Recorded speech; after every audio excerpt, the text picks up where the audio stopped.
We do have another surprising new piece of data in this worldwide detective story. Eyewitnesses coming forward to say they saw the plane above them in the air. ABC's Bob Woodruff went out to find them on the water today. We traveled to the tiny fishing village of Cote de Barou to find witnesses who say they saw the plane.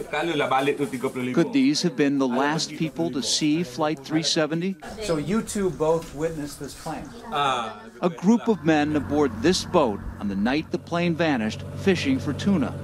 They say they were here, 10 miles out to sea, when they suddenly saw a jet barreling by them, flying low, louder and bigger than any plane they had ever seen in the sky. How big did it look to you when it went over the top? He tells us that the body of the plane was not clear, but the lights were very bright. Could it have been the plane? The fishermen say they were here, and this is where we believe the plane flew by after making that infamous turn to the left.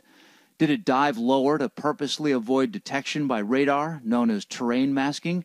Or might it have dipped because of a crisis on board? Back in the fishing village, we did learn more about Farik Abdul Hamid, the co-pilot. This is where his grandmother lives, a nice home for this town. It is where he grew up. So you're 4 years old. You're 5. We also came across these children with their pictures of the missing plane. Their hopes, their prayers, is that it is found soon. Bob Woodruff, ABC News, Cote de Barou, Malaysia. With thanks to Bob, we want to bring in ABC's aviation expert, Steve Ganyard. And Steve, with the shifting information, anything lead to a greater probability of an accident? And we keep thinking maybe the pilots simply lost consciousness.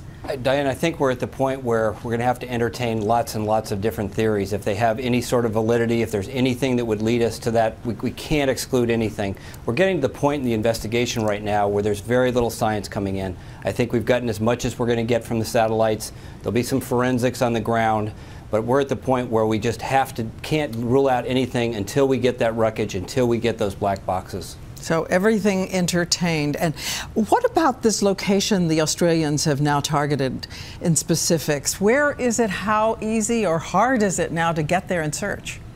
They've pushed that search out to way, way off the coast of Perth, almost 2/3 of the way to Antarctica.